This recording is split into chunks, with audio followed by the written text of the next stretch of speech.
Hi, ഞാൻ സ്നേഹ. SL ടോക്സിന്റെ മറ്റൊരു അധ്യായത്തിലേക്ക് എല്ലാവർക്കും സ്വാഗതം.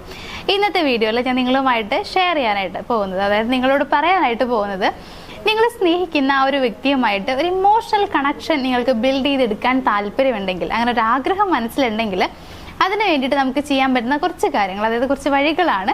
സോ നിങ്ങൾ സ്നേഹിക്കുന്ന ആ ഒരു പേഴ്സൺ, അത് ആരാണെങ്കിലും, അവരുമായിട്ടുള്ള നിങ്ങളുടെ ആ ഒരു മാനസിക അടുപ്പം, ഇമോഷണൽ കണക്ഷൻ കൂടുതലാക്കാൻ വേണ്ടിയിട്ട് നമ്മളെ ഹെൽപ്പ് ചെയ്യുന്ന കാര്യങ്ങൾ എന്തൊക്കെയാണെന്നുള്ളത് നമുക്ക് നോക്കാം.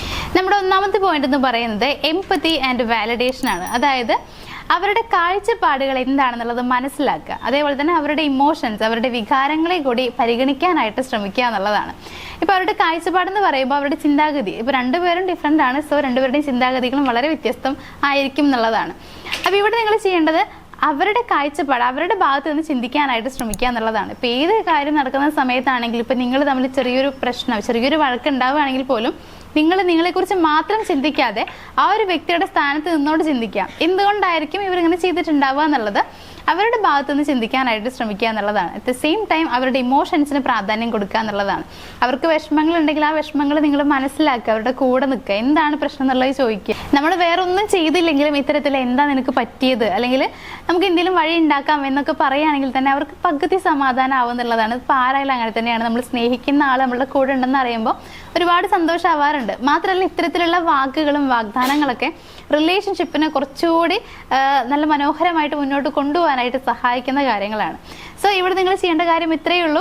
നിങ്ങൾ എപ്പോഴും അവരുടെ ഭാഗത്ത് നിന്ന് ചിന്തിക്കാനായിട്ട് ശ്രമിക്കുക, അതായത് അവരുടെ കാഴ്ചപ്പാടുകളെ മനസ്സിലാക്കുക, അതേപോലെ തന്നെ അവരുടെ ഫീലിങ്സിന് പ്രാധാന്യം കൊടുക്കുക, അതിനെ പരിഗണിക്കാൻ ശ്രമിക്കുക എന്നുള്ളതാണ്. ഇനി രണ്ടാമത്തെ പോയിന്റ് എന്ന് പറയുന്നത് ഷോ അപ്രിസിയേഷൻ ആൻഡ് ഗ്രാറ്റിറ്റ്യൂഡ്. അതായത് അഭിനന്ദനം അറിയിക്കുക, അതേപോലെ തന്നെ നന്ദി പ്രകടിപ്പിക്കുക എന്നുള്ളതാണ്. ഇത് ഒട്ടുമിക്ക ആളുകൾക്കും അറിയുന്നതാണ്. ഒട്ടുമിക്കല്ല, എല്ലാവർക്കും അറിയുന്ന കാര്യമാണ്. നമ്മൾ അഭിനന്ദിക്കുക എന്ന് പറയുമ്പോൾ ഇത്ര മാത്രമേ ഉള്ളൂ. അവർ ചെയ്യുന്ന നല്ല കാര്യങ്ങൾക്ക് അഭിനന്ദനങ്ങൾ അറിയിക്കാനായിട്ട് ശ്രമിക്കുക. അതേപോലെ നമുക്ക് ചെയ്തു തരുന്ന നല്ല കാര്യങ്ങൾക്ക് നന്ദി പറയുക എന്നുള്ളതാണ്. ഇത് വളരെ പ്രയാസമുള്ള കാര്യമൊന്നുമല്ല. സിമ്പിളായിട്ട് 1-2 വാക്യത്തിൽ പറഞ്ഞ് അവസാനിപ്പിക്കാൻ പറ്റുന്നതാണ്. അത്ര വലിയ തലപോണ കേസൊന്നല്ല. അവർക്ക് ഇത്തരത്തിൽ അഭിനന്ദനങ്ങൾ കൊടുക്കുന്ന സമയത്ത് നമുക്കൊന്നും നഷ്ടപ്പെടാനൊന്നുമില്ല, പകരം നമുക്ക് കിട്ടാൻ മാത്രമേ ഉള്ളൂ. നമ്മൾ അങ്ങനെ അവരെ അഭിനന്ദിക്കുമ്പോൾ ഉറപ്പായിട്ടും അവരുടെ ഉള്ളിലുള്ള സന്തോഷം കൂടുകയാണ് ചെയ്യുക. ആ സന്തോഷമാണ് നമുക്ക് സ്നേഹമായിട്ട് കിട്ടുന്നത് എന്നുള്ളത് നിങ്ങൾ മനസ്സിലാക്കുക. സോ അങ്ങനെ സ്നേഹം കിട്ടിയാൽ മാത്രമാണ് നമ്മുടെ റിലേഷൻഷിപ്പിൽ രണ്ടുപേരും തമ്മിലുള്ള ഒരു ഇമോഷണൽ ആ ഒരു ബോണ്ടിങ് കുറച്ചുകൂടി സ്ട്രോങ് ആയിട്ട് മുന്നോട്ട് കൊണ്ടുപോകാൻ പറ്റുള്ളൂ. അതുകൊണ്ട് തന്നെ അഭിനന്ദനങ്ങൾ പറയാനായിട്ട് അത്ര വലിയ മടിയൊന്നും കാണിക്കേണ്ട ആവശ്യമില്ല. അവർ ചെയ്ത നല്ല കാര്യങ്ങളുണ്ടെങ്കിൽ അതിനെ അഭിനന്ദിച്ചേക്കുക.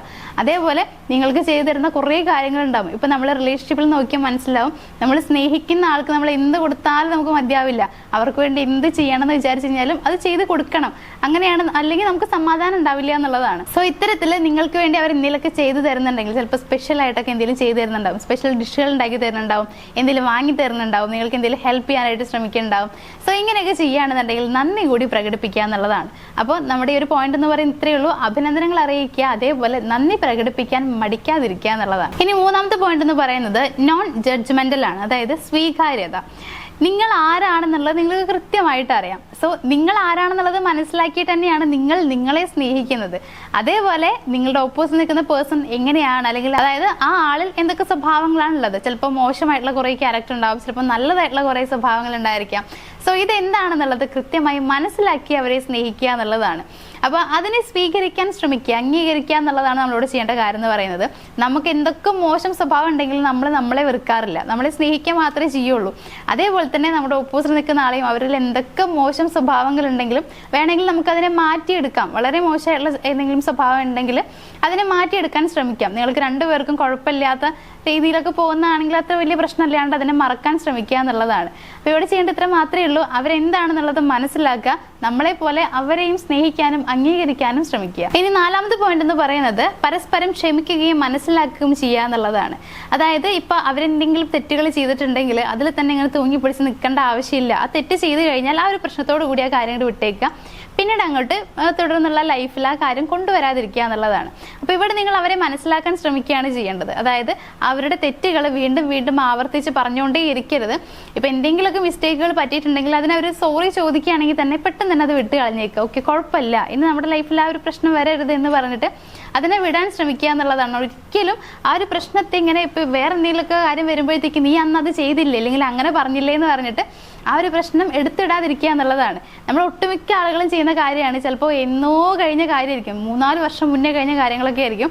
ചിലപ്പോൾ ചെയ്ത ആൾ മറന്നിട്ടുണ്ടാവും, പക്ഷെ നമ്മൾ മറക്കില്ല എന്നുള്ളതാണ്. എന്നിട്ട് ഇപ്പം എന്തെങ്കിലും പ്രശ്നം വരുമ്പോൾ ആ കാര്യം എടുത്തിടും. അന്ന് അങ്ങനെ പറഞ്ഞത് എനിക്ക് നല്ല ഓർമ്മ ഉണ്ടെന്നൊക്കെ പറഞ്ഞിട്ട് നമ്മൾ പറയാറുണ്ട്. ഒട്ടുമിക്ക ആളുകളും അങ്ങനെയാണെന്നുള്ളതാണ്. പക്ഷെ നമുക്ക് ആ ഒരു ദേഷ്യം വരുമ്പോൾ നമ്മൾ പറയണതാണ്. പക്ഷെ മനസ്സിലാക്കുക, ദേഷ്യം വരുമ്പോൾ നമ്മൾ പറയുന്ന വാക്കുകൾ നമുക്ക് പിന്നീട് ഒരിക്കലും തിരിച്ചെടുക്കാൻ പറ്റില്ല. സോ അത് നമ്മുടെ ബന്ധത്തെ ഇല്ലാതാക്കുമെന്ന് തോന്നുകയാണെങ്കിൽ അങ്ങനെ പറയാണ്ടിരിക്കുന്നതല്ലേ ഏറ്റവും ബെറ്റർ. സോ ഒരിക്കലും അങ്ങനെ ചെയ്യാതിരിക്കുക. അവർ ചെയ്തിട്ടുള്ള തെറ്റുകൾ അതിനെ ക്ഷമിക്കാൻ പഠിക്കുക, അതേപോലെ അവരെ മനസ്സിലാക്കാൻ ശ്രമിക്കുകയും കൂടി ചെയ്യുക. അപ്പോൾ ഇത്രയും കാര്യങ്ങൾ നിങ്ങളൊന്ന് ഫോളോ ചെയ്യുക.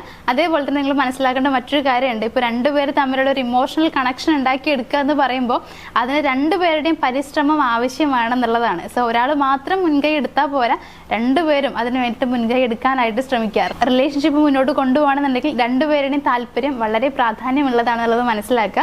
സോ ആദ്യം തന്നെ വലിയ വലിയ കാര്യങ്ങളൊന്നും ഏറ്റെടുക്കേണ്ട ആവശ്യമില്ല. ചെറിയ ചെറിയ ചുവടുകളിൽ തുടങ്ങുക. അതായത് അവരെ സ്നേഹിക്കുക, പരിചരിക്കുക, അവർക്ക് വേണ്ടി കുറച്ച് ടൈം സ്പെൻഡ് ചെയ്യുക, ശ്രദ്ധ കൊടുക്കുക. ഈ കാര്യങ്ങളൊക്കെ ചെയ്ത് കഴിഞ്ഞാൽ തന്നെ നിങ്ങളുടെ ആ റിലേഷൻഷിപ്പ് വളരെ മനോഹരമായിട്ട് പോകുമെന്നുള്ളതാണ്. സോ ഞാൻ മുകളിൽ പറഞ്ഞിട്ടുള്ള കാര്യങ്ങൾ ഉറപ്പായിട്ട് നിങ്ങൾ ഫോളോ ചെയ്യാൻ മറക്കരുത്. എന്തായാലും ചെയ്യുക. അങ്ങനെ ചെയ്ത് കഴിഞ്ഞാലാണ് നമ്മളുള്ള ഒരു ഇമോഷണൽ കണക്ഷൻ നമുക്ക് കുറച്ചുകൂടി കൂട്ടിയെടുക്കാനായിട്ട് പറ്റുള്ളൂ. പ്രത്യേകം മനസ്സിലാക്കുക, റിലേഷൻഷിപ്പിൽ ഒരു മാനസിക അടുപ്പം ഇല്ലെങ്കിൽ ആ റിലേഷൻഷിപ്പിന്റെ ആവശ്യമേ ഇല്ല എന്നുള്ളതാണ്. കാരണം റിലേഷൻഷിപ്പ് ഉണ്ടെന്ന് നമുക്ക് തോന്നില്ല. സോ ഈ ഒരു ഇമോഷണൽ കണക്ഷൻ വളരെ പ്രാധാന്യമുള്ളതാണ്. അതിനെ കൂട്ടാനായിട്ട് ശ്രമിക്കുക. ഒരിക്കലും കുറഞ്ഞു പോവാതിരിക്കാൻ വേണ്ടിയിട്ട് ശ്രദ്ധിക്കുകയും കൂടി ചെയ്യാം. അപ്പോൾ നമ്മുടെ വീഡിയോ ഇവിടെ അവസാനിക്കുകയാണ്. നമുക്ക് മറ്റൊരു വീഡിയോയുമായിട്ട് കാണാം. താങ്ക്